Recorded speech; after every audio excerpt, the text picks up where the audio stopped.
बच्चों this question is from morphology of flowering plants. Question देखते हैं क्या कहता है।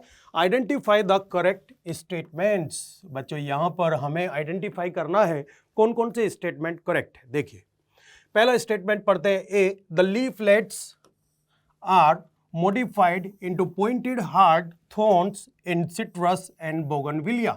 बच्चों एज वी नो कि सिट्रस एंड बोगनविलिया के अंदर जो हमें हार्ड पॉइंटेड स्ट्रक्चर दिखाई देती है, they are the modifications of axillary bud. That's why हमारा स्टेटमेंट इनकरेक्ट हो जाता है बच्चों। नेक्स्ट बी स्टेटमेंट पढ़ते हैं, axillary buds form slender and spirally coiled tendrils in cucumber and pumpkin. Direct NCERT की लाइन है बच्चों, बिल्कुल ठीक स्टेटमेंट है। Next C, stem is flattened and fleshy in Opuntia and modified to perform the function of leaves. ये भी बेटा direct NCERT की लाइन है और ये स्टेटमेंट हमारा ठीक है बच्चों। Next, Rhizophora shows vertically upward growing roots that help to get oxygen for respiration।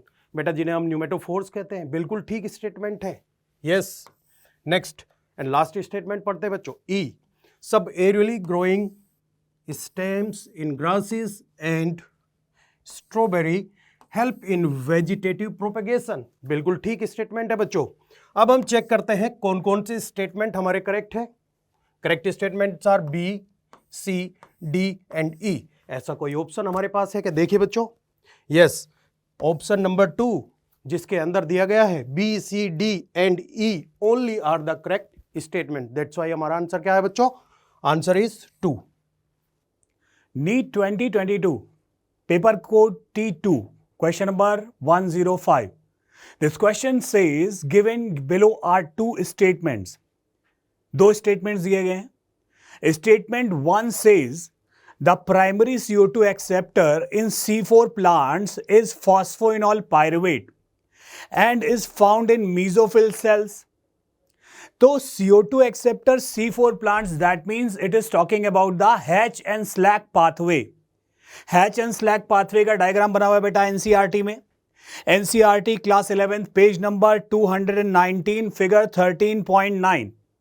और इस डायग्राम में आप देखेंगे तो कार्बन डाइऑक्साइड एंटर कर रहा है। किस सेल में एंटर कर रहा है? यस, मीजोफिल सेल में। और जब ये मीजोफिल सेल में एंटर करेगा क्या बनाएगा? H2CO3।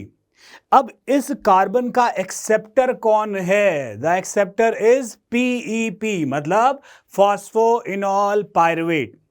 दैट मीन्स कि ये स्टेटमेंट सही हो गया। ये स्टेटमेंट क्या हो गया बेटा? This statement is correct. ये स्टेटमेंट करेक्ट हो जाता है, ठीक है, कि primary CO2 acceptor in C4 plants is PEP, phosphoenol pyruvate. Phosphoenol pyruvate, this is the primary acceptor, ठीक है। Is found in mesophyll cell. कहां पर प्रेजेंट है? मीजोफिल सेल, ठीक है। तो पहला statement correct. Second statement, mesophyll cells of C4 plants lack rubisco enzyme. Mesophyll cell में रुबिस्को एंजाइम होता है क्या? नहीं। रुबिस्को एंजाइम किस में प्रेजेंट है? ये प्रेजेंट है बंडल शीथ सेल में। मीजोफिल सेल में कौन सा एंजाइम होता है? इसमें होता है पेप्केज एंजाइम।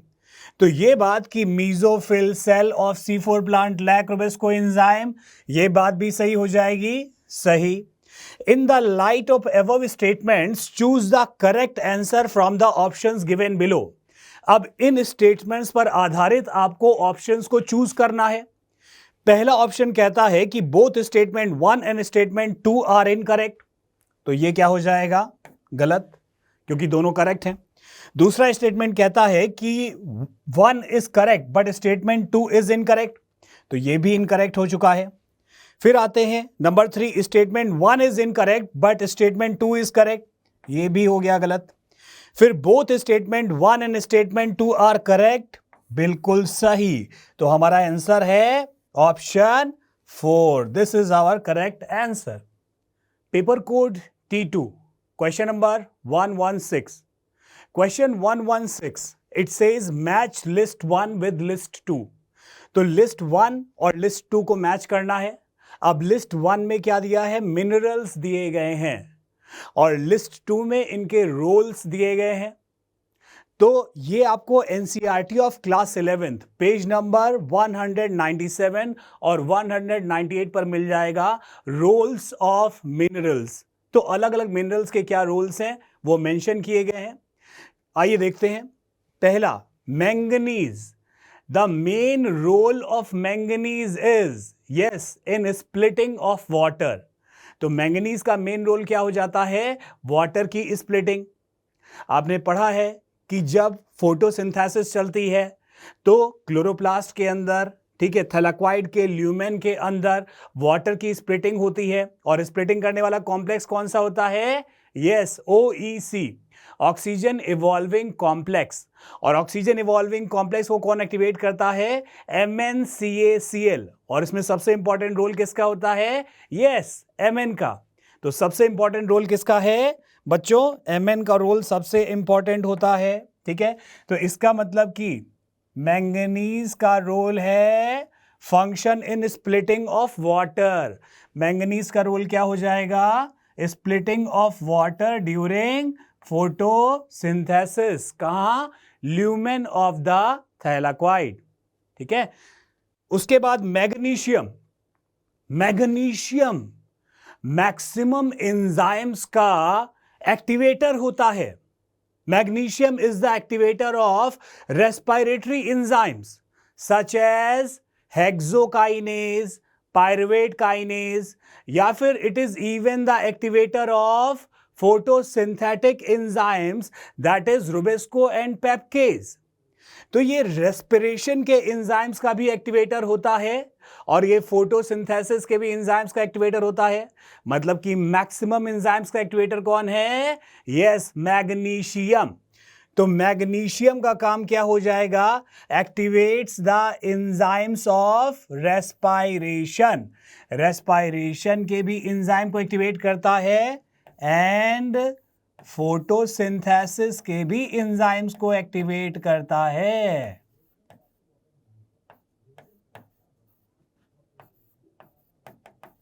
जैसे रुबिस्को और पेप्केज, ठीक है। फिर बात आती है बोरॉन।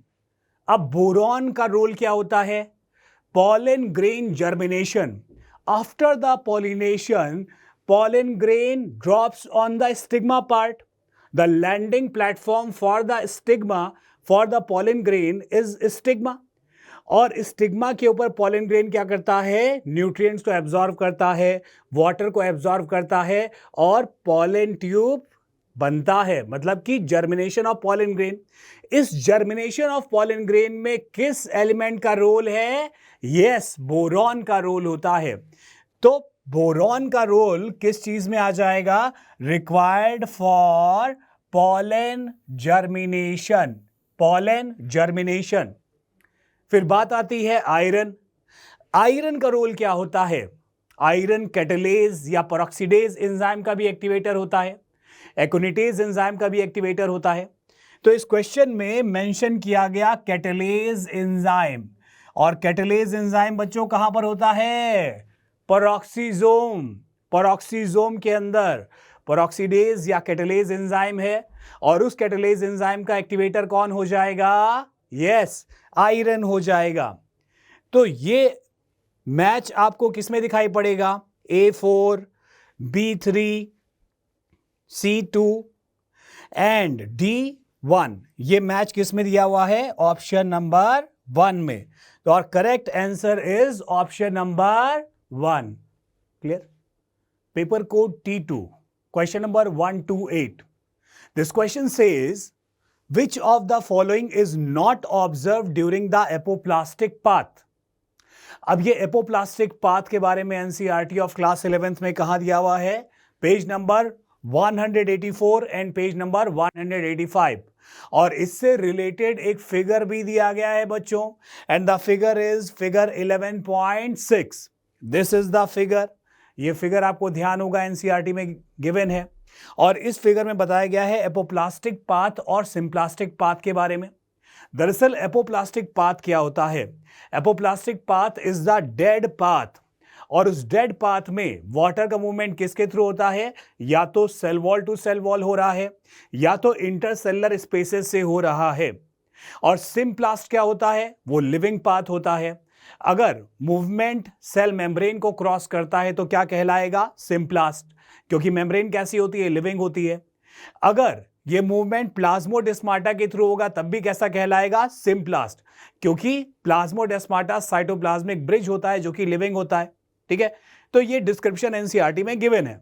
अब ये क्वेश्चन क्या कह रहा है, क्वेश्चन कह रहा है, question is saying that which of the following is not observed during the apoplastic path।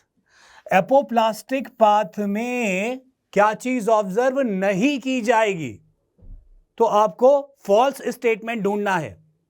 पहला स्टेटमेंट क्या कह रहा है, the movement does not involve crossing of the cell membrane.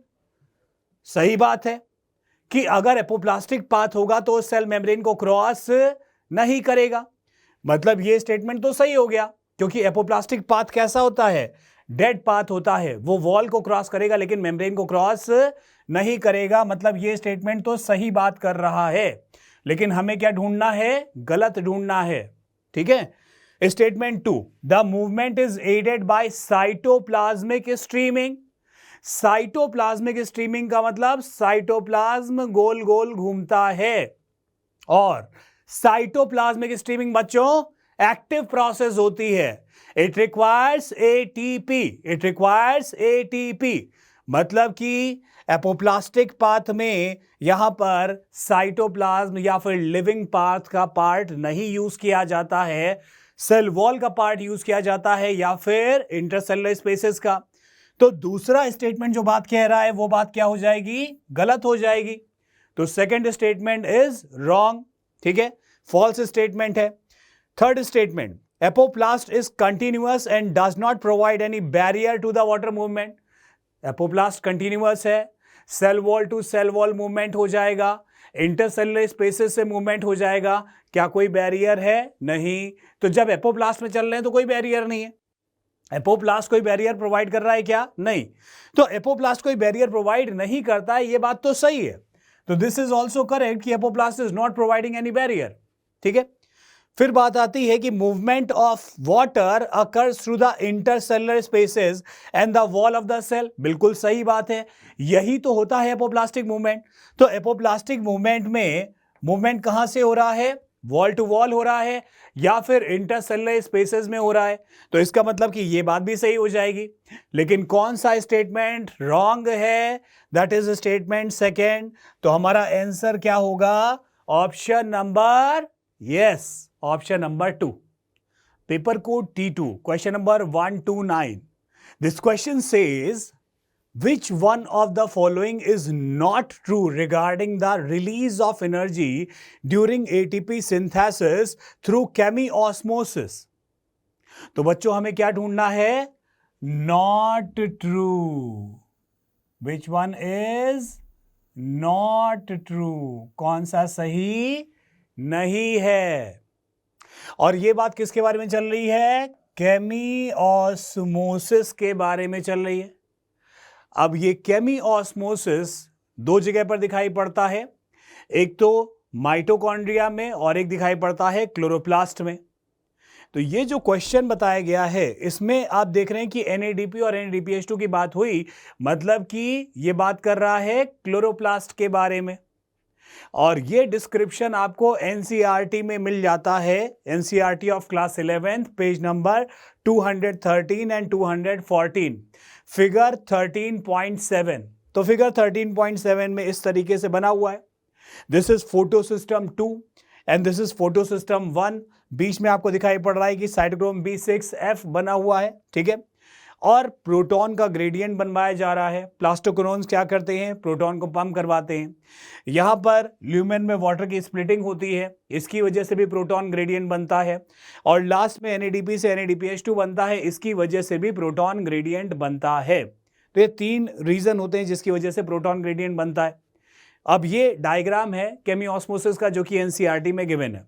ये क्वेश्चन क्या कह रहा है, क्वेश्चन पहले तो कह रहा है कि नॉट ट्रू स्टेटमेंट आपको ढूंढना है कि कौन सा गलत स्टेटमेंट है और किससे संबंधित, केमियोस्मोसिस, जो कहां चल रहा है, क्लोरोप्लास्ट में। पहला स्टेटमेंट क्या कहता है? पहला स्टेटमेंट कहता है ब्रेकडाउन ऑफ इलेक्ट्रॉन ग्रेडियंट। पहला ही स्टेटमेंट गलत हो गया, क्योंकि ब्रेकडाउन ऑफ इलेक्ट्रॉन ग्रेडियंट होता है कि प्रोटॉन ग्रेडियंट होता है बेटा? इसमें प्रोटॉन ग्रेडियंट का ब्रेकडाउन होता है। पहले तो प्रोटॉन ग्रेडियंट बना, जिसके 3 रीजन क्या थे कि भाई स्प्लिटिंग ऑफ वाटर यहां पर चल रही है, वाटर का मॉलिक्यूल टूट रहा है, OEC इन्वॉल्व है, ठीक है, और यहां पर प्रोटॉन्स वगैरह रिलीज हो रहे हैं, प्रोटॉन है, ठीक है, इलेक्ट्रॉन है, ऑक्सीजन है, ये सब रिलीज हो रहे हैं।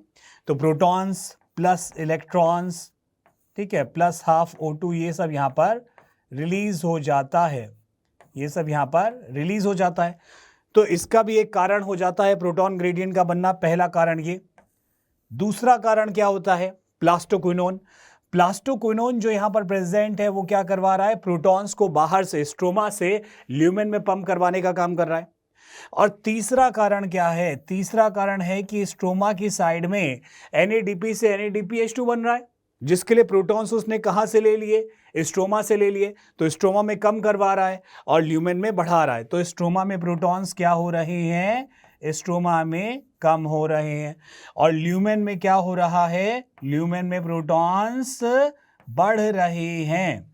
तो ल्यूमेन के अंदर प्रोटॉन बढ़ रहा है, ठीक है। अब यहां पर आप देखिए कि ब्रेकडाउन ऑफ इलेक्ट्रॉन ग्रेडियंट हो रहा है। जब ये प्रोटॉन अंदर बढ़ जाएंगे तो प्रोटॉन्स अपने एरिया ऑफ हाई कंसंट्रेशन, मतलब ल्यूमेन से एरिया ऑफ लो कंसंट्रेशन की तरफ जाते हैं। और किसके थ्रू जाते हैं? ये क्या होता है? This is F0 F1 particle. तो F0 F1 के थ्रू ये क्रॉस कर रहे हैं, मतलब कि ATP सिंथेज। और इसी को आपने क्या कहा? प्रोटॉन ग्रेडियंट का ब्रेकडाउन। तो पहले तो ग्रेडियंट बना कि प्रोटॉन्स के कंसंट्रेशन का डिफरेंस क्रिएट हुआ अक्रॉस द थाइलाकॉइड मेम्ब्रेन, लेकिन अब उसी ग्रेडियंट को ब्रेक करवाया जा रहा है। तो ब्रेक डाउन किसका हो रहा है?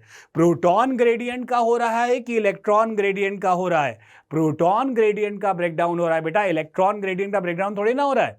तो ये स्टेटमेंट गलत हो जाएगा कि नहीं, कि इलेक्ट्रॉन ग्रेडियंट का ब्रेकडाउन। तो पहला स्टेटमेंट गलत, ठीक।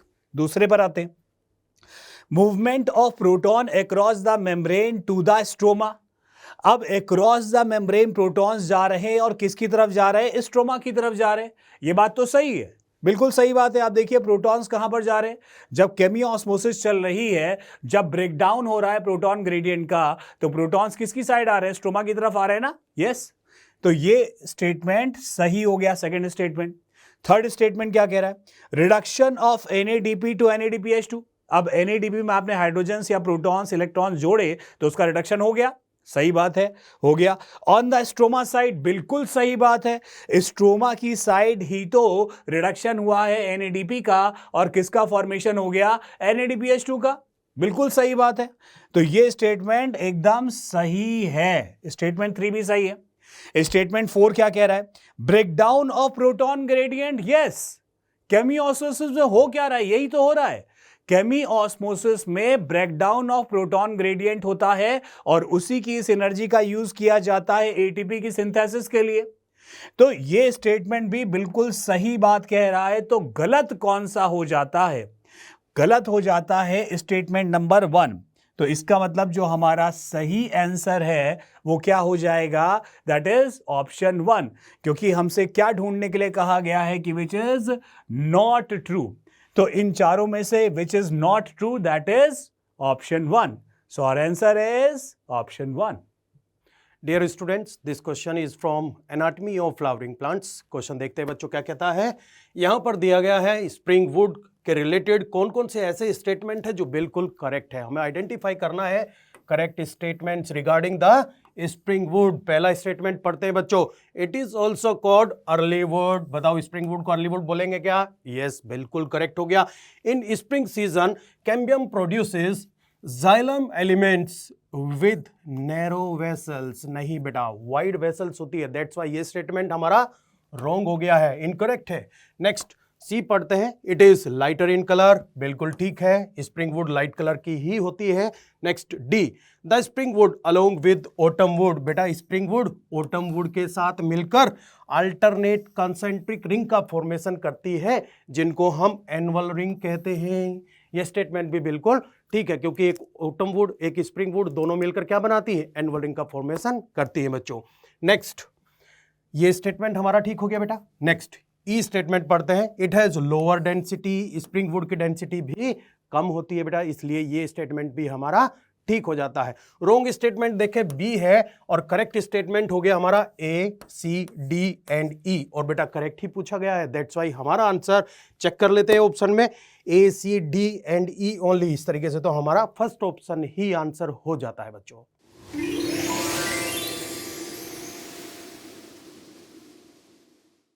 बच्चों अभी ये जो क्वेश्चन आप देख रहे हैं सामने, ये मॉलिक्यूलर बेसिस ऑफ इनहेरिटेंस का है। Question is read the following statement and choose the set of correct statement. यहां हमारे 5 स्टेटमेंट दे रखे हैं और इसमें से हमें करेक्ट स्टेटमेंट चूज करने हैं। पहला स्टेटमेंट है euchromatin is loosely packed chromatin, बिल्कुल सही है। यूक्रोमेटिन जो फंक्शनल होता है वो लूजली पैक्ड होता है। सेकंड भी है heterochromatin is transcriptionally active. Heterochromatin जो कॉम्पैक्टली पैक्ड होता है वो ट्रांसक्रिप्शनली इनएक्टिव होता है, नॉन फंक्शनल होता है। मींस ये स्टेटमेंट हमारा गलत है। Third we have histone octamer is wrapped by negatively charge DNA in nucleosome. जो डीएनए मॉलिक्यूल है नेगेटिवली चार्ज, ये हिस्टोन के ऊपर पॉजिटिवली चार्ज हिस्टोन के ऊपर रैप अराउंड होता है और एक स्ट्रक्चर बनाता है जिसे हम बोलते हैं न्यूक्लियोसोम। यहां पे ये स्टेटमेंट बिल्कुल सही है। Fourth we have histones are rich in lysine and arginine. Histone जो पॉजिटिवली चार्ज हैं वो basic amino acids arginine and lysine से रिच होते हैं, बिल्कुल सही स्टेटमेंट है। And the last we have a typical nucleosome contains 200 base pair. Question में मेंशन है 400, यानी कि स्टेटमेंट गलत है। हमारे स्टेटमेंट यहां पर कौन कौन से सही हैं? Statement A C and D. ऐसा कोई ऑप्शन है क्या? Option number 1 we have the correct answer. So students, जैसा कि आप जानते हैं आज नीट का एग्ज़ाम हुआ है, तो उससे रिलेटेड कुछ क्वेश्चंस जो हमें लगते हैं कि आप लोगों को करने में दिक्कत आई होगी, थोड़ी सी प्रॉब्लम आई होगी, तो कुछ प्रॉब्लमेटिक क्वेश्चंस के मैं सॉल्यूशन डिस्कस कर रहा हूं। और ऐसा ही क्वेश्चन इकोलॉजी से रिलेटेड हमारी स्क्रीन पर है। Which one of the following statement can not be connected to predation. Can not be connected यहां पर बोला गया है कि कौन सा स्टेटमेंट गलत हमें लग रहा है प्रिडेशन से। तो आप देखिए student, option number 1, it might lead to the extension of species. Students, अगर हम इस ऑप्शन की बात करें तो ये वैसे तो आप सोचेंगे कि सर प्रीडेटर तो स्पीशीज डाइवर्सिटी को मेंटेन वगैरह करता है, फोर्थ ऑप्शन में तो ये लिखा हुआ है, और यहाँ लिखा है it might lead to extension of species. तो स्टूडेंट्स, इस बात को अगर हम बात करें तो हम यहाँ पर समझ सकते हैं कि अगर कोई फॉरेन प्रीडेटर कहीं पर आ जाता है, जैसे कि हम नाइल पर्च की बात कर सकते हैं, अफ्रीकन कैटफिश की बात कर सकते हैं, तो अगर कहीं कोई फॉरेन प्रीडेटर आ जाता है तो उस केस में it might lead to extension of species हो सकता है। ऐसे ही अगर हम बात करते हैं ऑप्शन नंबर 3 की, तो ये तो आप देखिए बिल्कुल सही है, प्रीडेटर से रिलेटेड। It is necessitated by nature to maintain the ecological balance. Predator का काम इकोलॉजिकल बैलेंस को मेंटेन करना ही होता है, और ये तो एनसीईआरटी में भी मेंशन है। और फोर्थ ऑप्शन तो बहुत आसान है, it helps in maintaining species diversity. Predator का काम स्पीशीज डाइवर्सिटी को मेंटेन करना है। पर अगर आप ऑप्शन नंबर 2 को देखें तो यहां कह रखा है both the interacting species are negatively impacted, यानी कि माइनस माइनस रिलेशनशिप ये है, जबकि आप जानते हैं स्टूडेंट्स प्रेडेशन एक माइनस माइनस रिलेशनशिप नहीं है, ये तो एक प्लस माइनस रिलेशनशिप है। तो ये एक बिल्कुल गलत स्टेटमेंट है, तो आंसर जाएगा ऑप्शन नंबर 2। सो स्टूडेंट्स, एक और क्वेश्चन हम डिस्कस करते हैं। Given below are 2 statements. यहाँ 2 स्टेटमेंट्स दिए गए हैं, स्टेटमेंट 1 स्टेटमेंट 2 आप देख सकते हैं। एक स्टेटमेंट बेस्ड क्वेश्चन है। ऐसे क्वेश्चंस को करने में कई बार स्टूडेंट्स को दिक्कत आती है, कई बार आप लोगों को प्रॉब्लम आती है और टाइम कंज्यूमिंग होता है। तो आइए देखते हैं स्टेटमेंट नंबर 1 क्या कहता है। डीकंपोजिशन है process in which the detritus is degraded into simpler substances bye microbe. तो स्टूडेंट्स, आप जानते हैं ये स्टेटमेंट तो बिल्कुल परफेक्ट है, बिल्कुल सही स्टेटमेंट है कि डीकंपोजिशन में डेट्राइटस डिग्रेड होता है सिंपलर सब्सटेंसेस में बाय माइक्रोब्स। स्टेटमेंट नंबर 2 हम देखते हैं। Decomposition is faster if the detritus is rich in lignin and chitin. अगर डेट्राइटस लिग्निन और काइटिन में रिच है तो क्या डीकंपोजिशन फास्टर होगा? तो स्टूडेंट्स, ये स्टेटमेंट तो बिल्कुल गलत है, क्योंकि आप जानते हैं लिग्निन और काइटिन हार्डेस्ट सब्सटेंस है, इन्हें डिग्रेड करने में काफ़ी ज़्यादा मेहनत लगती है, काफ़ी मुश्किल होता है, तो डिकम्पोजिशन यहाँ स्लोअर होना चाहिए, डिकम्पोजिशन इज स्लोअर यहाँ पर होना चाहिए। तो स्टेटमेंट 2 में फास्टर लिखा है, तो स्टेटमेंट 2 यहाँ बिल्कुल गलत हो जाएगा। और इस अकॉर्डिंग हम अगर ऑप्शन देखें तो आप देख सकते हैं ऑप्शन नंबर 2 में लिखा है statement 1 is correct but statement 2 is incorrect. तो यहां इस क्वेश्चन में आंसर जाता है ऑप्शन नंबर 2।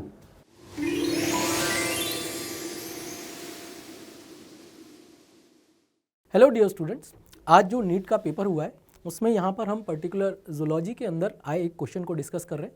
यहाँ पर आप देखें बच्चों, क्वेश्चन की बात करते हैं। क्वेश्चन में पूछा गया है given below are two statements, one is labelled as assertion and other is labelled as reason. यहाँ पर असर्शन और रीजन की फॉर्म में हमसे क्वेश्चन पूछा गया है। असर्शन यहाँ पर लेबल्ड है, इसमें पूछा है osteoporosis is characterised by decrease bone mass and increase chances of fracture. Osteoporosis के अंदर यहाँ पर बोन मास जो है वो कम हो जाता है और उस वजह से हमें फ्रैक्चर्स देखने को मिलते हैं। ये बिल्कुल करेक्ट बात है। देन रीज़न की अगर हम यहाँ पर बात करें, रीज़न में पूछा गया है common cause of osteoporosis is increased level of oestrogens. तो बच्चों इसको यहाँ पर हम पहले समझ लेते हैं कि अगर particular with respect to bone हम बात करते हैं यहाँ पर, तो आप देख सकते हैं यहाँ पर हम एक बोन ड्रॉ कर लेते हैं और जो ईस्ट्रोजन के लेवल्स हैं वो हमें ब्लड वेसल्स के अंदर यहाँ पर देखने को मिल जाएंगे। तो इसके लिए यहाँ पर मैं एक ब्लड वेसल नीचे ड्रॉ कर रहा हूँ।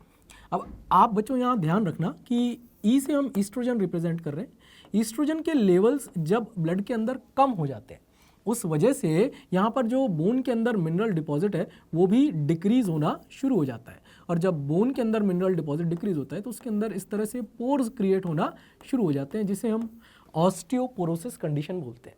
अब जब ऑस्टियोपोरोसिस यानी कि पोर्स यहाँ पर बनना शुरू हो गए, इस वजह से यहाँ पर बोन वीक हो जाती है और बोन के फ्रैक्चर के चांसेस बहुत ज़्यादा हो जाते हैं। तो यहाँ पर हमें बच्चों पता चल गया कि ईस्ट्रोजन जब डिक्रीज करेगा तभी वहाँ पर ऑस्टियोपोरोसिस वाली कंडीशन हमें देखने को मिलेगी। अब बच्चों यहाँ पर आप देख सकते हैं कि असर्शन में जो बात कही गई है वो बिल्कुल सही है। विद रिस्पेक्ट अगर मैं यहाँ रीजन देखूं तो आप देख सकते हैं कि cause of osteoporosis is increased level की बात की गई है, इंक्रीज लेवल ऑफ ईस्ट्रोजन, जबकि हम यहाँ पर बात कर रहे हैं डिक्रीज लेवल ऑफ ईस्ट्रोजन की। तो इस वजह से यहाँ पर जो रीजन मेंशन्ड है ये गलत हो जाएगा। अब यहाँ पर ऑप्शन आप देख सकते हैं कि both A and R are correct. तो बच्चों करेक्ट तो नहीं है, इसमें से एक गलत है, तो ऑप्शन 1 यहाँ पर इनकरेक्ट हो जाएगा। देन ऑप्शन सेकंड की अगर बात करें, इसमें लिखा है A is correct but R is not correct, और यही यहाँ पर ऑप्शन हम ढूंढ रहे थे। तो यहाँ पर option number second correct answer हमें देखने को मिल जाएगा। इंपॉर्टेंट क्वेश्चन यहाँ पर हम देखते हैं बच्चों, इसमें पूछा गया है given below are two statements. Statement 1 में यहाँ पर दिया गया है fatty acids and glycerols cannot be absorbed into the blood. ये बात बिल्कुल सही है। जो फैटी एसिड और ग्लिसरॉल होते हैं वो ब्लड में एब्जॉर्ब नहीं होते, उनका एब्जॉर्प्शन पर्टिकुलर लैक्टियल वेसल्स के अंदर होता है। आपको याद भी होगा भाई, विलाई का जो स्ट्रक्चर होता है वो कुछ इस तरह का होता है और यहाँ पर विलाई के अंदर ही यहाँ पर हमें देखने को मिलती है लैक्टियल वेसल। लैक्टियल वेसल आगे जाकर लिम्फेटिक सिस्टम को ज्वाइन कर लेती है और जो काइलोमाइक्रॉन्स हैं वो बच्चों यहाँ से ब्लड वेसल में ना जाकर सीधे लिम्फेटिक के अंदर एंटर करते हैं। अब बच्चों यहाँ पर स्टेटमेंट सेकंड को चेक करते हैं। स्टेटमेंट सेकंड में यहाँ पर मेंशन किया गया है specialized lymphatic capillaries called lacteals carry chylomicron into the lymphatic vessels and ultimately into the blood. बच्चों जस्ट अभी हमने यहाँ डायग्राम बनाया और उसमें समझा भी था कि विलाइस के अंदर ये लैक्टियल वेसल प्रेजेंट होती है और इसी के पर्टिकुलर अंदर यहाँ पर काइलोमाइक्रॉन एंटर करता है। तो यहाँ पर बच्चों जो स्टेटमेंट 1 और स्टेटमेंट 2 है आपस में बिल्कुल एक दूसरे से रिलेट कर रहे हैं, परफेक्टली मैच कर रहे हैं और उस बेसिस पे यहाँ पर अगर बच्चों हम यहाँ पर अपना आंसर देखें, अगर ये फाइनल ऑप्शंस में ढूंढें तो आप देख सकते हैं कि जो स्टेटमेंट 1 है ये भी करेक्ट है और स्टेटमेंट 2 है ये भी करेक्ट है। तो बच्चों यहाँ पर हमें सिर्फ यही ढूंढना है ऑप्शन में कि कहाँ दोनों स्टेटमेंट्स करेक्ट मेंशन्ड है। तो आप इजीली अगर आप देखेंगे तो इसमें लिखा है both statement 1 and statement 2 are incorrect, तो ये बच्चों ऑप्शन गलत हो जाएगा। ऑप्शन सेकंड में भी यहाँ पर स्टेटमेंट 1 को करेक्ट बताया और स्टेटमेंट 2 को इनकरेक्ट बताया, इस वजह से यहाँ पर ये ऑप्शन गलत हो जाएगा। ऑप्शन 3 की अगर बात करें तो यहाँ पर आप देखें कि स्टेटमेंट 1 ही इनकरेक्ट मेंशन कर दिया है, तो ये भी यहाँ पर गलत है। ऑप्शन 4 में यहाँ पर मेंशन किया गया है बच्चों दोनों स्टेटमेंट यहाँ पर इसके अंदर करेक्ट बताए गए, तो जो डिजायर्ड आंसर हम यहाँ पर ढूंढ रहे थे वो हमें ऑप्शन नंबर 4 में देखने को मिल जाता है। तो बच्चों इस तरह से इसको ईजिली हम आंसर कर सकते हैं। हेलो स्टूडेंट्स, नीट 2022 के पेपर में लोकोमोशन एंड मूवमेंट टॉपिक से आपसे ये क्वेश्चन पूछा गया था जिसे हम डिस्कस कर रहे हैं। क्वेश्चन था विच of the following is a correct match for disease and it's symptoms. इस डिजीज और सिम्टम्स के रेफरेंस में करेक्ट स्टेटमेंट आपसे पूछा गया है बच्चों, और ये जो क्वेश्चन है एनसीईआरटी के पेज नंबर 312 से लिया गया है। पहला ऑप्शन देखिए, टिटैनी क्या कहता है, high calcium level causing rapid spasm. तो देखिए टिटैनी में स्पाज्म तो होता है but due to low calcium ion, ना कि हाई कैल्शियम। तो यहां पे जो हाई कैल्शियम लिखा गया है ये रॉन्ग हो जाएगा। सेकंड आपसे देखा myasthenia gravis, genetic disorder resulting in weakening and paralysis of skeletal muscle. देखिए वीकनिंग और पैरालिसिस ऑफ स्केलेटल मसल तो होता है बट ये जेनेटिक डिसऑर्डर नहीं है, एक ऑटो इम्यून डिसऑर्डर है बच्चों, और इसीलिए यहां पे जेनेटिक डिसऑर्डर के कारण से ये स्टेटमेंट रॉन्ग हो जाता है। थर्ड की बात करें, muscular dystrophy and auto immune disorder causing progressive degeneration of skeletal muscle. Again बाकी सारी बातें सही बोली है बट ऑटो इम्यून डिसऑर्डर नहीं है, ये एक जेनेटिक डिसऑर्डर है बच्चों। फोर्थ ऑप्शन देखिए, आर्थराइटिस इंफ्लेम्ड जॉइंट, और बिल्कुल आर्थरो मतलब जॉइंट, आइटिस मतलब इंफ्लामेशन, तो आर्थराइटिस क्या हो गया, इंफ्लेम्ड जॉइंट हो गया। तो आपका फोर्थ ऑप्शन बिल्कुल सही है, जो डिजीज और उसका एक्सप्लेनेशन है बिल्कुल करेक्ट है। तो एलेन के अकॉर्डिंग इसका आंसर जाएगा फोर्थ। जूलॉजी सेक्शन के अंदर आए हुए क्वेश्चंस यहाँ पर हम डिस्कस कर रहे हैं। आइए देखते हैं एक क्वेश्चन को। इसमें पूछा गया है which one of the following statement is correct. यहाँ पर 4 ऑप्शन हमें दिए गए, उसमें ऑप्शन 1 यहाँ पर इसमें बोला गया है the tricuspid and the bicuspid valve open due to the pressure exerted by simultaneous contraction of the atria. Simultaneous contraction यानी कि भाई हार्ट के अंदर ऊपर वाले दोनों चैम्बर, उनको हम यहाँ पर बच्चों एट्रिया बोलते हैं, और इन दोनों में जब एक साथ कॉन्ट्रैक्शन होता है तो यहाँ पर ये बताया गया है क्या उसकी वजह से यहाँ पर ट्राइकस्पिड और बाइकस्पिड वेल्व खुल जाते हैं क्या। ट्राइकस्पिड और बाइकस्पिड वेल्व आपको यहाँ पर इस पर्टिकुलर जगह पे देखने को मिलेंगे। अब हम जानते हैं कि एट्रिया में कॉन्ट्रैक्शन होने से पहले ही ये दोनों वेल्व्स खुल चुके होते हैं। तो उस बेसिस पे जब एट्रियल कॉन्ट्रैक्ट करते हैं उससे तो सिर्फ यहाँ पर वेंट्रिकल्स की अंदर हमें यहाँ पर ब्लड जाता हुआ दिखाई देता है और वेंट्रिकल्स की फिलिंग होती है 30%। तो बच्चों इस बेसिस पे हम यहाँ पर कह सकते हैं कि जो कॉन्ट्रैक्शन हुआ एट्रिया में उस वजह से तो ये दोनों वेल्व नहीं खुलते, ये तो ऑलरेडी पहले ही खुले हुए होते हैं। तो ये ऑप्शन 1 यहाँ पर गलत हो जाएगा। देन ऑप्शन 2 में बोला गया है blood moves freely from atrium to ventricle during joint diastole. बच्चों जॉइंट डायस्टोल जो वर्ड है उसमें एट्रिया एंड वेंट्रिकल्स दोनों ही रिलैक्स कर रहे होते हैं। ये रिलैक्स कंडीशन की बात की गई है। उस समय यहाँ पर आप देखें जो ब्लड है वो यहाँ पर एट्रिया से वेंट्रिकल्स में फ्लो करता है और इस वजह से जो वेंट्रिकल्स की फिलिंग होती है हम उसे पैसिव फिलिंग भी बोलते हैं। तो ऑप्शन 2 यहाँ पर करेक्ट आंसर यहाँ पर हमें दिखाई देता है। देन थर्ड ऑप्शन की तरफ हम यहाँ पर चलते हैं। इसमें बोला गया increase ventricular pressure causes closing of semilunar valves. भाई सेमिलूनर वेल्व्स यहाँ पर वेंट्रिकल्स में जब प्रेशर बढ़ता है तो क्या वो बंद हो जाते हैं। तो आप याद करें उस समय बच्चों जब प्रेशर बढ़ता है तो वो क्लोज नहीं, वो ओपन होते हैं। इस वजह से यहाँ पर ये जो ऑप्शन है ऑप्शन नंबर 3 ये भी गलत हो जाता है। देन लास्ट ऑप्शन इसमें मेंशन है द एट्रियोवेंट्रिकुलर नोड, जिसे हम एवी नोड यहाँ पर बोल सकते हैं, generates an action potential to stimulate the atrial contraction. Atria के अंदर कॉन्ट्रैक्शंस को स्टिमुलेट करने की जो रिस्पॉन्सिबिलिटी होती है वो एवी नोड की नहीं होती, वो साइनो एट्रियल नोड यानी कि SA नोड की होती है। तो इस वजह से यहाँ पर ऑप्शन 4 भी गलत हो जाता है।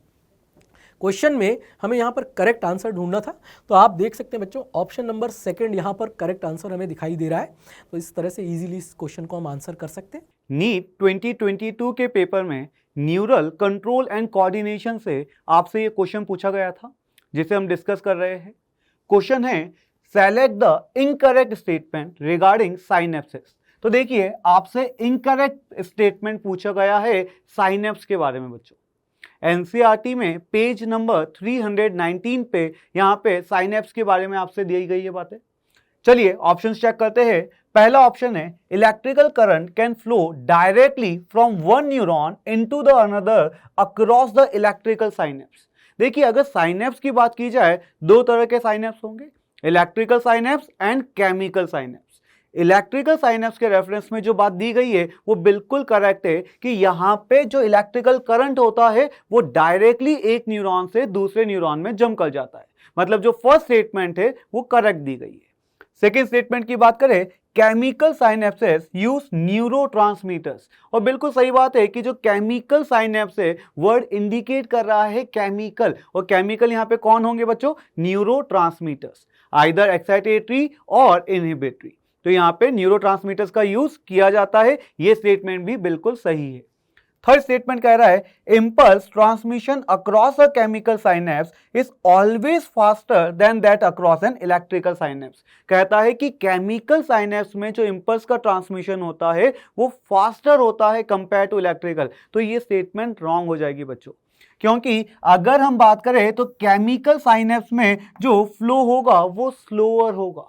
रीजन, यहां साइनेप्टिक डिले होता है ड्यू टू द न्यूरोट्रांसमीटर्स। तो ध्यान रखिएगा कि केमिकल साइनेप्स की बात करता है तो वहां स्लोअर हो जाता है ड्यू टू साइनेप्टिक डिले। चलिए फोर्थ स्टेटमेंट देखिए, the membranes of the pre synaptic and post synaptic neurons are in close proximity in an electrical synapse. Electrical synapse में जो प्री साइनेप्टिक और पोस्ट साइनेप्टिक मेम्ब्रेन है वो बिल्कुल पास होती है, और बिल्कुल सही बात है कि यहाँ पे पास होती है तभी जाके जो इम्पल्सेस है वो डायरेक्टली एक न्यूरॉन से दूसरे न्यूरॉन में जम कर जाता है, और इसीलिए ये फास्टर होता है क्योंकि यहाँ साइनेप्टिक डिले नहीं होती है बच्चों। तो फोर्थ स्टेटमेंट भी बिल्कुल करेक्ट है। तो यहाँ पे जो इनकरेक्ट स्टेटमेंट है वो थर्ड स्टेटमेंट इनकरेक्ट होगा, बिकॉज केमिकल साइनेप्स स्लोअर होता है इलेक्ट्रिकल से, और इसीलिए एलेन के अकॉर्डिंग यहाँ पे आंसर दिया गया है थर्ड। नीट 2022 में जूलॉजी सेक्शन में आपसे ये क्वेश्चन पूछा गया था जिसे हम डिस्कस कर रहे हैं बच्चों। क्वेश्चन था मैच लिस्ट 1 विथ लिस्ट 2। आपको ये जो लिस्ट 1 दी गई है इसे लिस्ट 2 के साथ मैच करना है। चलिए इसे मैच करते हैं। पहला ऑप्शन दिया है आपको ए, ग्लाइकोजन। अब बच्चों ग्लाइकोजन की बात करें तो वो कोई हार्मोन तो नहीं होता, ना ही वो कोई बायोकैटलिस्ट है, ना ही वो कोई एंटीबॉडी है। हाँ, वो स्टोरेज प्रोडक्ट होता है। हमारे अंदर भी अगर हम बात करें तो यहाँ पे जो ग्लूकोज है ये ग्लाइकोजन में कन्वर्ट होता है और स्टोरेज का काम करता है। तो ग्लाइकोजन स्टोरेज प्रोडक्ट है, मतलब ए का फोर्थ यहाँ पे मैच होगा। अगर देखा जाए तो ए का फोर्थ आपको फर्स्ट ऑप्शन में दिया, ए का सेकंड, तो ये ऑप्शन रॉन्ग हो गए। ए का फोर्थ आपको दिया है, फोर्थ में ए का थर्ड, मतलब ये ऑप्शन भी आपका रॉन्ग हो गया। चलिए बी की बात कर लेते हैं, ग्लोब्यूलिन।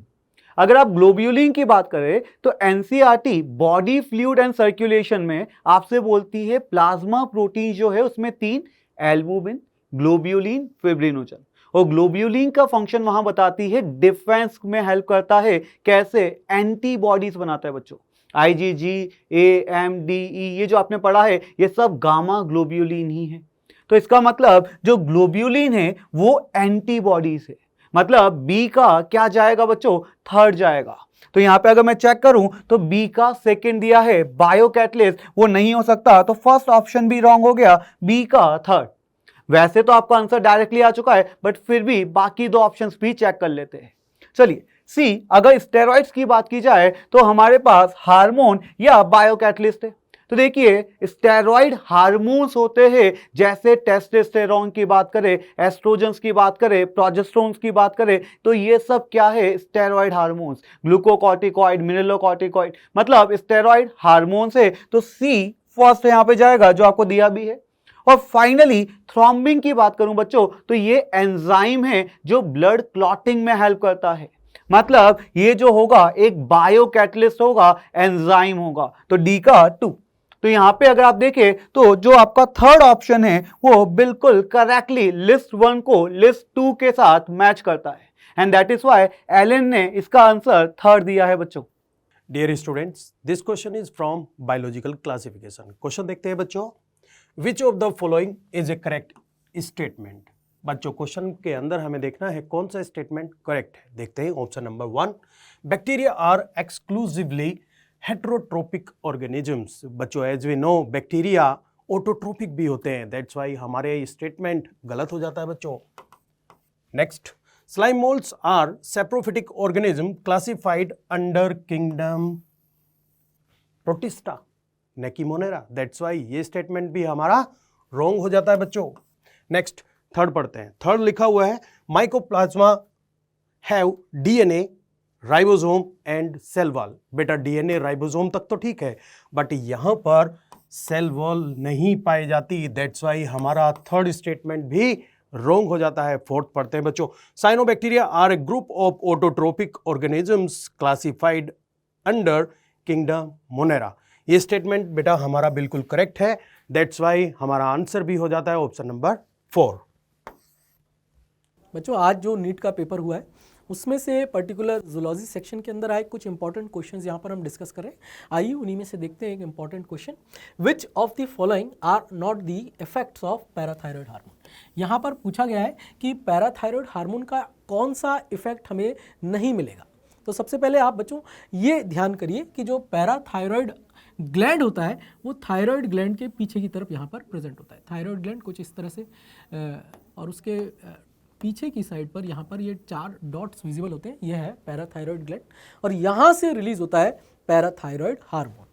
और इसका पर्टिकुलर अगर हम फंक्शन देखें तो पैराथायरॉयड हार्मोन का काम है ब्लड के अंदर कैल्शियम लेवल्स को इंक्रीज करना। ठीक, अब यहाँ पर हमें ढूंढना है कि which are not effects of parathyroid hormone, यानी कि कौन से काम पैराथायरॉयड हार्मोन नहीं करता है।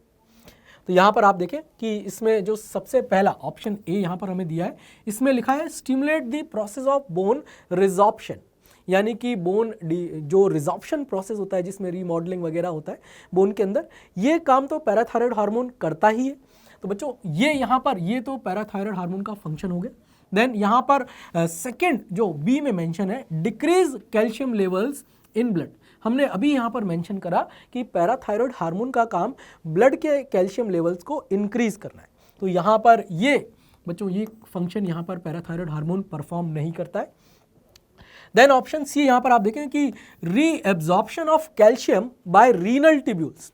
भाई अगर ब्लड के अंदर हमें कैल्शियम का लेवल बढ़ाना है तो बच्चों उसके लिए यहाँ पर एक फंक्शन ये भी होता है कि किडनी से वहाँ पर जो कैल्शियम को पहले बॉडी से एक्सक्रीट किया जा रहा था उसको अब दोबारा से रीएब्जॉर्ब करना शुरू कर दिया जाता है। तो ये फंक्शन भी हमें पैराथायरॉयड हार्मोन का देखने को मिलता है। देन यहाँ पर ऑप्शन डी में आप देखें decreases the absorption of calcium from the digested food. अब बच्चों आप यहाँ पर ध्यान करना कि पैराथायरॉयड हार्मोन का काम कैल्शियम को बढ़ाना है ब्लड के अंदर, तो बढ़ाने के लिए जो आपने डाइट कंज्यूम करी है उसके अंदर भी जो कैल्शियम प्रेजेंट होता है उसको भी वो एब्जॉर्ब कर ब्लड में पहुंचा देता है। तो यहाँ पर ये जो यहाँ पर फंक्शन हमें जो डी ऑप्शन में मेंशन है इसमें जस्ट इसके अपोजिट बात की गई है कि डिक्रीजेज दी एब्जॉर्प्शन, जबकि जो पैराथायरॉयड हार्मोन है वो इंक्रीज करता है एब्जॉर्प्शन को। तो इस वजह से ये पैराथायरॉयड हार्मोन का फंक्शन नहीं होगा। देन यहाँ पर ऑप्शन ई में अगर हम देखें इंक्रीजेज मेटाबॉलिज्म ऑफ कार्बोहाइड्रेट। तो बच्चों भाई पैराथायरॉयड हार्मोन का जो रोल है जो इफेक्ट है वो कैल्शियम मेटाबॉलिज्म पे हमें देखने को मिलता है, ना कि कार्बोहाइड्रेट के मेटाबॉलिज्म पे। तो इसका तो कोई रिलेशन ही यहाँ पर हमें पैराथायरॉयड हार्मोन से देखने को नहीं मिल रहा है। तो यहाँ पर हमें बच्चों ढूंढना था कि कौन कौन से फंक्शन पैराथायरॉयड हार्मोन परफॉर्म नहीं करता है। उस बेसिस पे अगर आप देखें तो यहाँ पर ऑप्शन बी, देन उसके बाद डी और ई यहाँ पर हमें मिल जाता है। अब इन तीनों को ही हमें जो फाइनल आंसर है, फाइनल जो ऑप्शंस हमें गिवन है उसमें ढूंढना है। तो आप देख सकते हैं कि ऑप्शन नंबर 1 में ही हमें तीनों यहाँ पर देखने को मिल जाते हैं, बी, डी एंड ई। तो यही यहाँ पर ऑप्शन नंबर 1 इस पर्टिकुलर क्वेश्चन का आंसर हो जाता है।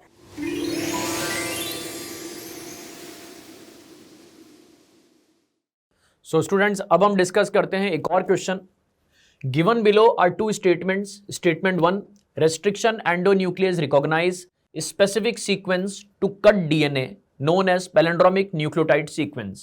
स्टूडेंट्स आप जानते हैं RE रेस्ट्रिक्शन सीक्वेंस जब भी कभी डीएनए को कट करता है तो वो हमेशा पैलिंड्रोमिक सीक्वेंस को रिकॉग्नाइज करके ही कट करता है। जैसे कि आपने एनसीईआरटी में एक एग्जांपल पढ़ा होगा EcoR1 का। EcoR1 जिस सीक्वेंस को कट करता है वो है GAATTC, जिसे शॉर्ट में हम गटक सीक्वेंस भी बोल सकते हैं। आप देख सकते हैं बोर्ड पर भी आपको गटक सीक्वेंस नजर आ रही होगी। ये पैलिंड्रोमिक है। अगर आप इस डायरेक्शन में पढ़ेंगे तो भी ये GAATTC है, और अगर इस डायरेक्शन में पढ़ेंगे तो भी ये GAATTC है। यानी कि स्टेटमेंट 1 बिल्कुल सही है कि रेस्ट्रिक्शन एंडोन्यूक्लियस पैलिंड्रोमिक सीक्वेंस पर ही कट करता है, और ये लाइन एनसीईआरटी में भी मेंशन है।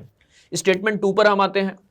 Restriction endonuclease cut the DNA strand a little away from the centre of the palindromic site.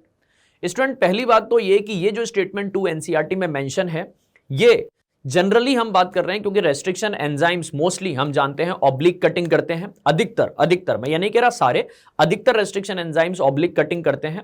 और एनसीईआरटी में ये जो लाइन लिखी है ये ऑब्लिक कटिंग के रेस्पेक्ट में ही लिखी है। लिखा है restriction enzyme cut the DNA little away from the centre of palindrome. तो आप देख सकते हैं अगर पैलिंड्रोम का सेंटर ये बिल्कुल सेंटर में है तो आप देखिए लिटिल अवे, यानी कि एक कट यहां पर लगेगा और एक कट जी और ए के बीच में यहां लगेगा। तो आप ये देखिए little away from the centre of palindrome ये हो गया है। तो स्टेटमेंट 1 ने भी बिल्कुल सही है, 2 भी आप देखिए यहां बिल्कुल सही है। तो इस अकॉर्डिंग हमारा आंसर हो जाता है option number 4, both statement 1 and statement 2 are correct. Question is select the incorrect statement with respect to acquired immunity। acquired immunity के रिस्पेक्ट में कौन सा स्टेटमेंट इनकरेक्ट है, और यहां 4 स्टेटमेंट्स 4 ऑप्शंस में मेंशन है। आइए वन बाय वन सारे ऑप्शंस को क्रॉस चेक कर लेते हैं। First statement is an amnestic response is elicited on subsequent encounters with the same pathogen.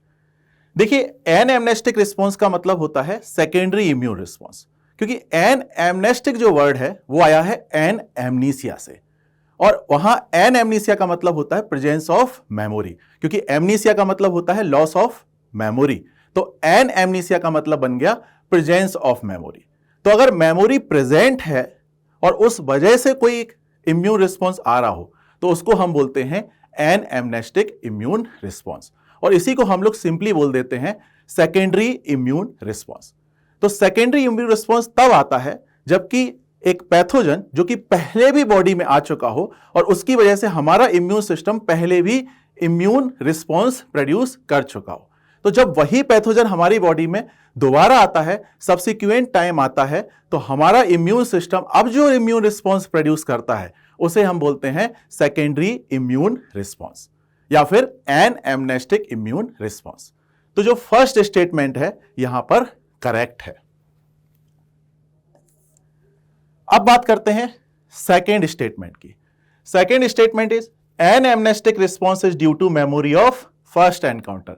अभी जो बात मैंने यहां पर एक्सप्लेन की फर्स्ट स्टेटमेंट को समझाते टाइम, वही बात यहां पर भी लिखी हुई है कि जो एन एमनेस्टिक रिस्पॉन्स है, जो सेकेंडरी इम्यून रिस्पॉन्स है, वो कहीं ना कहीं आ रहा होता है फर्स्ट एनकाउंटर की मेमोरी की वजह से। यानी फर्स्ट एनकाउंटर में जो प्राइमरी इम्यून रिस्पॉन्स आया होगा उसकी वजह से जो मेमोरी बनी होगी, और वो मेमोरी काम आ रही है अब जिस इम्यून रिस्पॉन्स के लिए, उसी को हम बोल रहे हैं एन एमनेस्टिक इम्यून रिस्पॉन्स। तो यहां पर सेकेंड स्टेटमेंट भी करेक्ट है। अब बात करते हैं थर्ड स्टेटमेंट की। Third statement is acquired immunity is non specific type of defence present at the time of birth. आपको मालूम है कि immunity is of 2 types. First one is innate immunity and another one is acquired immunity. Innate immunity जो होती है वो non specific type of defence होती है और जो कि प्रेजेंट होती है at the time of birth. लेकिन अगर हम दूसरी तरफ देखें तो जो एक्वायर्ड इम्यूनिटी होती है वो एक स्पेसिफिक टाइप ऑफ डिफेंस होती है और बर्थ के टाइम पर वो प्रेजेंट नहीं होती। तो यहां थर्ड स्टेटमेंट में जो भी बातें की गई हैं वो इन्नेट इम्यूनिटी के लिए तो सही है लेकिन एक्वायर्ड इम्यूनिटी के लिए सही नहीं है, इसलिए जो थर्ड स्टेटमेंट है वो एक इनकरेक्ट स्टेटमेंट हुआ। अब बात करते हैं फोर्थ स्टेटमेंट की। Fourth statement is primary response is produced when our body encounters a pathogen for the first time. तो यही बात फिर से रिपीट हो गई जो मैंने फर्स्ट 2 स्टेटमेंट्स को एक्सप्लेन करते टाइम आपको बताई थी कि जो प्राइमरी इम्यून रिस्पॉन्स होता है वो तब आता है जबकि कोई पैथोजन हमारी बॉडी में फर्स्ट टाइम आया हो। तो इस तरह से जो फोर्थ स्टेटमेंट है वो भी यहां पर क्या है, करेक्ट है। तो इस तरह से अगर हम चारों स्टेटमेंट्स को देखें तो first statement is correct, second statement is correct, third statement is incorrect और फोर्थ स्टेटमेंट इज करेक्ट। तो क्वेश्चन की डिमांड है इनकरेक्ट स्टेटमेंट की, इसलिए यहां पर जो करेक्ट ऑप्शन होगा वो होगा ऑप्शन 3। तो एलन के अकॉर्डिंग इस क्वेश्चन का आंसर जाएगा option 3। Hello students, let us discuss a question on reproductive health from NEET UG 2022. Match the following type का क्वेश्चन है। कॉन्ट्रासेप्शन को उसके रिस्पेक्टिव एक्शन से मैच करना है। और जो यहाँ 4 कॉन्ट्रासेप्टिव मेथड्स गिवन है, हमें समझ आता है they are temporary methods of contraception given on page number 60 and 61। First है डायफार्म्स, जिसके बारे में हमें पता है सर्विक्स को कवर करके ब्लॉक करते हैं एंट्री ऑफ स्पर्म्स को into the uterus. Next thing है कॉन्ट्रासेप्टिव पिल्स, और हमें पता है ये ओव्यूलेशन को इनहिबिट करती है और कुछ तो इम्प्लांटेशन को भी इनहिबिट करती हैं। तो आंसर हो जाता है इसका मैच ऑप्शन फर्स्ट से। Then third thing is intra uterine devices, जो हमें पता है 3 टाइप्स की होती हैं, non medicated, copper releasing and then hormone releasing IUDs. और इनका फंक्शन अगर हम देखें तो ये फैगोसाइटोसिस ऑफ स्पर्म्स को भी प्रमोट करती है यूटेरस के अंदर। तो मैच हो जाता है इसका सेकंड से। And last thing is lactational amenorrhoea, जो कि एक नेचुरल टाइप का कॉन्ट्रासेप्टिव मेथड है। मैक्सिमम 6 मंथ्स के लिए ये वर्क करता है। फॉलोइंग द पार्चुरेशन एब्सेंस रहता है ओव्यूलेशन का और मेंस्ट्रुअल साइकिल का। तो आंसर हो जाता है एलन के अकॉर्डिंग इसका ऑप्शन फर्स्ट। बच्चों क्वेश्चन है 10 E. coli cells with N15 double stranded DNA are incubated in medium containing N14 nucleotide. After 60 minutes, how many E. coli cells will have DNA totally free from N15? Semi conservative model of DNA replication का question है molecular basis of inheritance में। हमें क्या पता है? हमें पता है 20 मिनट्स का जनरेशन टाइम है ई कोलाई का। इट मींस एक ई कोलाई की सेल 20 मिनट्स में 2, then again in 20 minutes, then 4, again in 20 minutes, this we have 8। यानी कि यहां पे हमें क्वेश्चन मेंशन कर रखा है, क्वेश्चन में मेंशन कर रखा है 10 सेल्स। 10 सेल्स का मतलब हो गया in 20 minutes this we have 20, again in 20 minutes this we have 40 and again in 20 minutes this we have 80। 60 minutes के बाद हमें 80 इक्वलाई सेल्स ऑब्टेन्ड होंगी। सेमी कंजर्वेटिव ऑफ मॉडल के अकॉर्डिंग हमें हर जनरेशन के बाद 2 हाइब्रिड ऑब्टेन्ड होते हैं और रिमेनिंग वो ऑब्टेन्ड होते हैं जिस मीडियम में हमने कल्टीवेट कराया है। यहां पे हमने कल्टीवेट कराया है N14 लाइट नाइट्रोजन मीडियम में, यानी कि 6 हमें लाइट ऑब्टेन्ड होंगे। This we have in the ratio 1:3। तो यहां पे अगर हम 80 सेल्स के अकॉर्डिंग देखते हैं तो हमें यहां पर ऑब्टेन्ड हो रहे हैं 20:60। यहां पर 20 तो हाइब्रिड है, hybrid means N14 and N15 दोनों ही प्रेजेंट होंगे। और ये जो रिमेनिंग की 60 हैं हमने कौन से मीडियम पे प्लेस करा? हमने N14 पे प्लेस करा है, यानी कि ये जो 60 हैं ये पूरी तरीके से लाइट होंगे N14 एंड N14। क्वेश्चन में क्या पूछा गया है? क्वेश्चन में पूछा गया है फ्री फ्रॉम N15, यानी कि N15 का एक स्ट्रैंड भी ना हो। ऐसे हमें कितने मिल रहे हैं? That we have 60। So the correct answer we have option number 2। बच्चों ये क्वेश्चन है क्रोमोसोमल मैपिंग का। यहाँ पे हमें कुछ जीन फ्रीक्वेंसी दे रखी हैं, उसके बेसिस पर हमें क्रोमोसोमल मैपिंग करनी है, हमें जीन्स का अरेंजमेंट बताना है। देखते हैं कैसे करेंगे। सबसे पहले जो सबसे ज्यादा फ्रीक्वेंसी दे रखी है उसको हम रिप्रेजेंट करेंगे। जैसे A and D we have 29%, तो हमने यहाँ पे मेंशन कर लिया A to D the distance we have 29। उसके बाद देखते हैं मेंशन कर रखा है C एंड D इज 24%, तो C एंड D हमने यहाँ से ले लिया 24%, यानी कि 24 सेंटीमॉर्गन या मैप यूनिट कुछ भी रिप्रेजेंट कर सकते हैं। इससे हमें क्या पता चला? A एंड C के बीच में डिस्टेंस होगा 5 मैप यूनिट या सेंटीमॉर्गन। क्या ऐसा दे रखा है? बिल्कुल दे रखा है। A एंड C दे रखा है हमें 5%, यानी कि ये भी हमने मेंशन कर दिया। Then we have B2C is 15%। B2C हमें मेंशन करना है 15%, यानी कि B2C अगर हम यहां से मेंशन करते हैं, इसको अगर हम 15 सेंटीमॉर्गन या मैप यूनिट रिप्रेजेंट करते हैं तो BD हमारा बचा दैट वी हैव 9। क्या हमें BD 9 दे रखा है? बिल्कुल दे रखा है। BD हमें 9% दे रखा है। हमारे सारे पैरामीटर्स यहां पर शो हो गए। अब अगर हम इसको अरेंजमेंट देखते हैं तो हमारा अरेंजमेंट आ रहा है A C B D। क्या ऐसा कोई ऑप्शन है? बिल्कुल है, option number 3 A C B D। So students अब हम डिस्कस करते हैं एक और नया क्वेश्चन।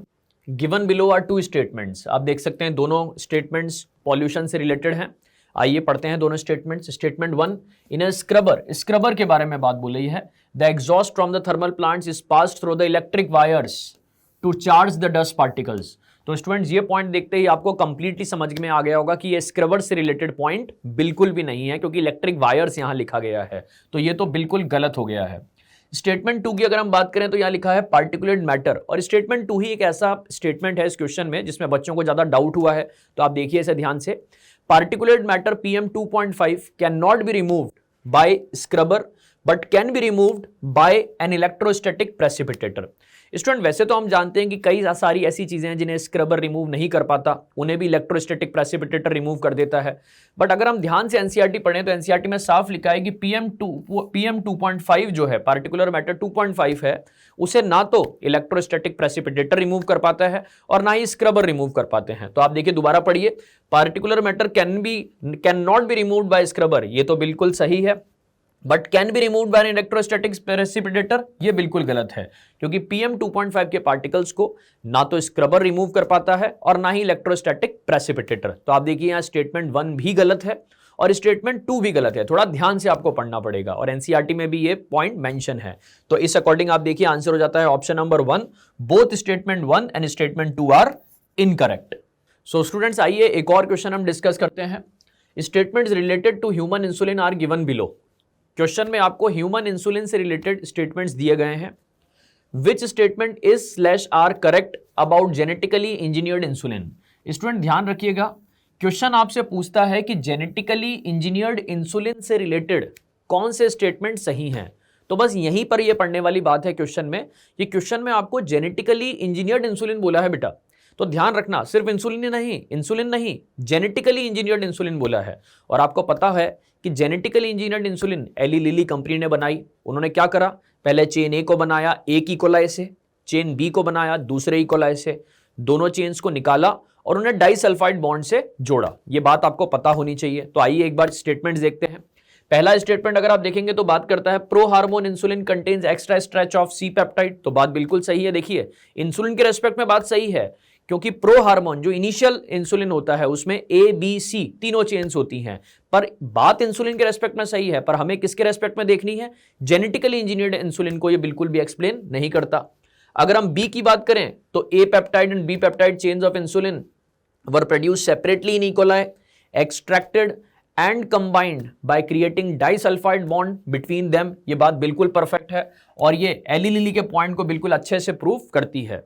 तो आप देखिए, बी यहां पर बिल्कुल जेनेटिकली इंजीनियर्ड इंसुलिन को एक्सप्लेन करता है। सी देखते हैं, insulin use for treating diabetes was extracted from kettles and pigs. आपको पता है इनिशियली इंसुलिन जो निकाली जाती थी वो कैटल्स और पिग्स को स्लॉटर करके निकाला जाता था और वो डायबिटीज को हम उससे ट्रीट करते थे। बात बिल्कुल सही है, पर इसका जेनेटिकली इंजीनियर्ड इंसुलिन से कोई लेना देना नहीं है। Next, pro hormone insulin needs to be processed for converting into a mature and a functional hormone. ये बात भी बिल्कुल सही है। पहले प्रो हार्मोन की प्रोसेसिंग होती है, कौन सी चेन निकल जाती है, एक्स्ट्रा सी चेन निकल जाती है। ये बात भी बिल्कुल सही है, पर फिर वही बात आई, ये भी जेनेटिकल इंजीनियर्ड इंसुलिन से रिलेटेड नहीं है। Last point, some patients develop allergic reactions to foreign insulin. आपको पता है कुछ पेशेंट्स जो इंसुलिन हम एनिमल से निकालते थे, कैटल्स और पिग से इंसुलिन निकालते थे और पेशेंट्स को देते थे, तो कुछ पेशेंट्स उससे रिलेटेड एलर्जी कुछ पेशेंट्स में डेवलप हो जाती थी। तो आप देखिए स्टूडेंट्स, ऑप्शंस तो लगभग सारे ही यहाँ सही हैं, पर अगर हम जेनेटिकली इंजीनियर्ड इंसुलिन के रेस्पेक्ट में बात करें तो जेनेटिकली इंजीनियर्ड इंसुलिन को सिर्फ स्टेटमेंट बी ही एक्सप्लेन करता है। तो हम कह सकते हैं, पूछा है हमसे choose the most appropriate answer from the options given below, तो हम यहां पर ऑप्शन नंबर 1 बी ओनली ही टिक करेंगे, क्योंकि वही जेनेटिकली इंजीनियर्ड इंसुलिन को एक्सप्लेन कर रहा है। नेक्स्ट क्वेश्चन है कलर ब्लाइंडनेस का। यहाँ पे कुछ कंडीशंस दे रखी हैं, हमें फाइंड आउट करना है कि एक प्रोजेनी के कलर ब्लाइंड होने के चांसेस कितने होंगे। पहली कंडीशन है colour blind female. Colour blindness एक एक्स लिंक्ड रेसेसिव ट्रेट है। इसमें फीमेल को रिप्रेजेंट करने के लिए, कलर ब्लाइंड फीमेल को रिप्रेजेंट करने के लिए जीनोटाइप लेंगे XC। इसकी मैरिज करानी है एक मेल से जिसकी की मदर कलर ब्लाइंड है। अगर इसकी मदर कलर ब्लाइंड है तो इसके अंदर एक अफेक्टेड एलील इनहेरिट हुआ ही होगा। हमें दोनों ही मेल एंड फीमेल का जीनोटाइप मिल गया, हमें क्रॉस कराना है। इनके गैमेट्स बनाकर चेकर बोर्ड मेथड से सॉल्व करते हैं। मेल के 2 गैमेट्स बनेंगे, that we have XC and Y। Female के भी 2 gametes, one we have XC and again second we have XC। Possible outcome देखते हैं। First we have XC colour blind female, second we have XCY colour blind mail, third we have XC again we have colour blind female and fourth we have XCY again we have colour blind male. यानी कि चारों possibilities में colour blindness है, यानी कि progenies के colour blind होने के चांसेस 100% होंगे। So the correct answer we have option number 3rd।